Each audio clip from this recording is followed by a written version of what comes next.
Caro Presidente Zelensky, caro Volodymyr, non stiamo vivendo... Italy की प्रधानमंत्री Giorgia Meloni ने इस्लाम पर बहुत बड़ा बयान दिया है। उन्होंने कहा है कि इस्लाम के लिए यूरोप में कोई जगह नहीं है। उनका कहना था कि इस्लामिक संस्कृति और यूरोप का कल्चर आपस में मेल नहीं खाता। इस्लामिक संस्कृति और यूरोप का कल्चर दोनों परस्पर विरोधी हैं।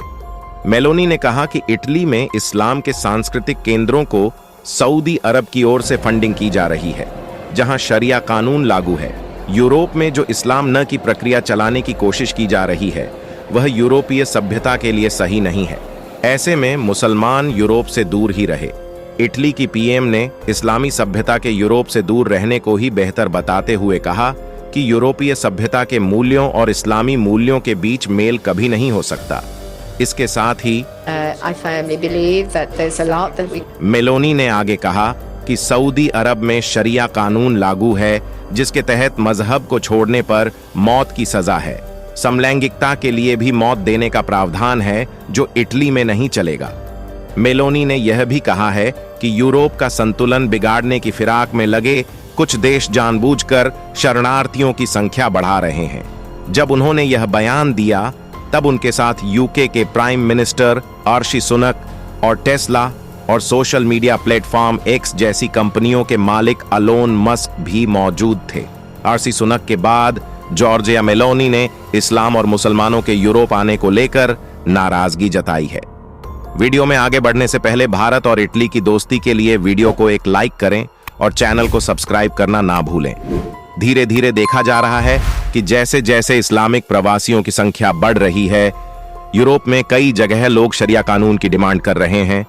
कई जगह लोग अपना जो इस्लामिक पहनावा है उसकी मांग कर रहे हैं, उसको सपोर्ट कर रहे हैं।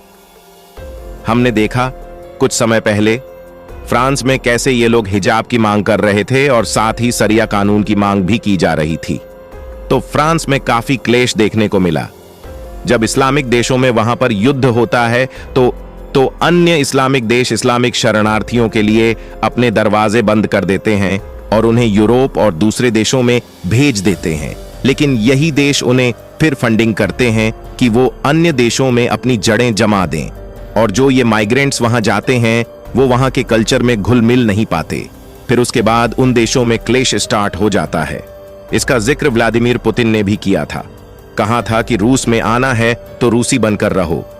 इसमें कोई शक की बात नहीं है कि जो भी माइग्रेंट्स हैं, जो भी शरणार्थी होते हैं, वो उन रास्तों से हट जाना चाहते हैं जहां पर जिंदगी तकलीफदायक होती है।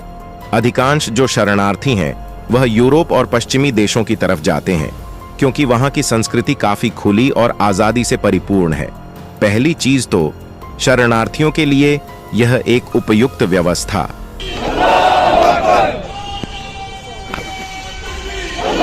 पैदा करती है, और साथ ही साथ उनको लगता है कि उस व्यवस्था में वह घुल मिल जाएंगे। लेकिन जैसे जैसे वह अपनी जड़ें जमाते जाते हैं, फिर वह अपने सांस्कृतिक हितों और अधिकारों की बात करने लगते हैं, जिनको बाहरी देशों से काफी पैसा आ रहा है। तो इसके कारण एक मूलभूत टकराव की स्थिति पैदा हो रही है, और इसी के खिलाफ अब हम देख रहे हैं कि यूरोप के राष्ट्रों में इनके खिलाफ प्रतिक्रिया हो रही है। आपको बता दें, कुछ समय पहले स्वीडन पुलिस ने मुसलमानों के पवित्र ग्रंथ कुरान को जलाकर प्रदर्शन करने की मंजूरी दे दी है, वह भी मस्जिद के सामने जलाने की। पुलिस ने देश की मुख्य मस्जिद के बाहर कुरान जलाकर प्रदर्शन करने के अनुरोध को स्वीकार कर लिया था। इसके तहत प्रदर्शनकारी कुरान की कॉपी फाड़कर और उसे जलाकर विरोध करेंगे। हालांकि इससे दुनिया भर में हंगामा खड़ा हो सकता है। स्वीडन पुलिस ने हाल के दिनों में कुरान विरोधी प्रदर्शनों की मांग ठुकरा दी थी, लेकिन हैरान करने वाली बात है कि प्रदर्शन के दौरान कुरान की कॉपी में आग लगाने के लिए उन्हें सरकार की ओर से अनुमति भी मिल गई थी। अब हम जिसके बारे में बात करने वाले हैं, उसको सुनकर ना सिर्फ आपको गर्व महसूस होगा, उसके बारे में जानकर आपको इस चीज का एहसास भी होगा कि हमारी संस्कृति, हमारी आस्था कैसे पूरी दुनिया में अपनी एक अलग पहचान बना रही है। जी हाँ, इटली में जहां अन्य धर्मों के लोगों के आने पर आपत्ति है, वहीं इटली में ही एक ऐसा हिंदू गांव है जहां हिंदुओं की संख्या काफी बढ़ चुकी है। कैसे इटली के शहरों में वहां की महिलाएं भी हिंदू धर्म में बहुत आस्था दिखा रही हैं। पीएम मेलोनी ने इटली के लोगों को हिंदू धर्म को मानने वाले लोगों से कुछ सीखने को कहा है। हरे रामा रामा रामा हरे। पीएम मेलोनी भी भारत की काफी बड़ी फैन है। उनका कहना है कि हिंदू धर्म को मानने वाले लोग किसी भी देश की संस्कृति में अपने आप को ढाल लेते हैं। वे किसी भी देश के सामाजिक मूल्यों का आदर करना जानते हैं और अपने धर्म के प्रति भी काफी सहनशील होते हैं। इसीलिए हम भारतीय हमारी संस्कृति पर गर्व करते हैं। आपको जानकर हैरानी होगी कि इटली में सबसे बड़ा हिंदू समुदाय निवास करता है। दोस्तों, इटली में सनातन धर्म का खूब प्रचार प्रसार हुआ है। एक ऐसा देश जहां का कल्चर और तौर तरीके भारत से बिल्कुल अलग हैं। फिर भी वहां के हिंदू बिना किसी को ठेस पहुंचाए अपनी संस्कृति को संजोए हुए हैं। मुसलमान, इस्लाम, ईसाई धर्म, यहूदी धर्म और क्रिश्चियनिटी, इन तीनों धर्मों की जो जड़ें हैं वह समान है। उसके बाद भी यह एक दूसरे के जानी दुश्मन हैं। यहूदियों की क्रिश्चियन से नहीं जमती, मुसलमानों की न यहूदियों से जमती है न क्रिश्चियन से जमती है। क्रिश्चियन की तो दोनों से नहीं जमती। क्यों? एक दूसरे के खून के प्यासे। इन तीनों धर्मों में क्या अंतर है? इन तीनों धर्मों में इतना क्लेश क्यों है दोस्तों? यहूदी धर्म, इस्लाम और क्रिश्चियनिटी एक है। तीनों ही जहां दुनिया में दुनिया के सबसे प्रमुख धर्मों में से, वहीं दुनिया का दूसरा सबसे बड़ा धर्म इस्लाम है। इसके साथ ही यहूदी धर्म को मानने वाले लोगों की भी अच्छी खासी तादाद है। अगर देखा जाए तो यह तीनों ही धर्म आपस में एक दूसरे से जुड़े हुए हैं, लेकिन इनके विचार और रीति रिवाजों में अंतर है, जिसके चलते अक्सर यह लोग आमने सामने आ जाते हैं। खास तौर पर यहूदी और इस्लाम धर्म में तो खूनी संघर्ष चलता रहता है, जिसकी वजह से यह लोग एक दूसरे से कोई भी संबंध रखना पसंद नहीं करते।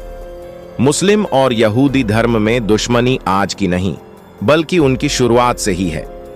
चलिए पहले इन दोनों धर्मों में दुश्मनी की वजह जान लेते हैं। दोस्तों, दुनिया में इंसानों की सबसे पहली पीढ़ी की शुरुआत आदि मानव से हुई थी। यह बात लगभग हर धर्म ग्रंथ में कही गई है और इसे यूनिवर्सल ट्रुथ की तरह माना जाता। खासकर इन तीनों धर्मों में जैसे जैसे दुनिया में लोगों की जनसंख्या बढ़ने लगी, उनके विचार और आस्था भी बदलने लगे। इसके चलते कई धर्मों का उदय हुआ। अगर हम बात इस्लाम और यहूदी धर्म की करें तो यहूदी अब्राहम को अपना पहला पैगंबर, पहला धर्म गुरु मानते हैं, इसलिए उन्हें अब्राहम एक धर्म भी कहा जाता है।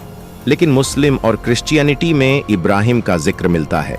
इस्लाम में तो ये कहा जाता है कि उनकी पाक इमारत काबा का निर्माण हजरत इब्राहिम और उनके बेटे इस्माइल ने ही किया था। वहीं बाइबल में भी इब्राहिम का जिक्र मिलता है, जिससे पता चलता है कि इन तीनों धर्मों की जड़ें एक ही हैं। लेकिन कुछ चीजों में इन धर्मों में विवाद है। इस्लाम धर्म की शुरुआत अरब देश से हुई या हजरत पैगंबर मोहम्मद ने इस्लाम की शुरुआत की। उस समय अरब में यहूदी धर्म, बुद्ध प्रस्त, मुशरिक, सबाइंस धर्मों के लोग भी रहते थे। मूर्ति पूजन करने वाले और दूसरे अलग अलग धर्म में रहते थे। उस वक्त कई लोगों ने मोहम्मद साहब का विरोध करना शुरू कर दिया और इस विरोध में यहूदी सबसे आगे थे। यहूदी अपने धर्म में किसी भी तरह का बदलाव नहीं चाहते थे और यहीं से मुस्लिम यहूदियों में विवाद की शुरुआत हुई। मोहम्मद साहब ने मदीने की यात्रा शुरू की। इस यात्रा को हिजरत कहा जाता है। मोहम्मद साहब ने इस्लामिक फौज की तैयारी की और आखिरकार मदीना और मक्का को फतह कर लिया। मोहम्मद साहब की मृत्यु के बाद तक पूरा अरब देश इस्लाम के रंग में रंग चुका था और यहूदियों को देश से खदेड़ा जा चुका था और अब यहूदी केवल इजराइल और मिस्र तक ही सिमट कर रह गए थे। वहीं इस्लाम दुनिया में बहुत तेजी से फैला, धीरे धीरे दुनिया का दूसरा सबसे बड़ा धर्म बन गया। वहीं आज भी यहूदियों की सबसे बड़ी आबादी इजराइल में रहती है। ये लोग एक ईश्वर में यकीन रखते हैं और इस्लाम की तरह ही मूर्ति पूजा के विरोधी होते हैं। दोस्तों, आज के इस वीडियो में इतना ही। अगर वीडियो पसंद आई तो वीडियो को लाइक जरूर करना और ऐसी ही यूनिक वीडियो को देखने के लिए इस चैनल को सब्सक्राइब भी कर लेना।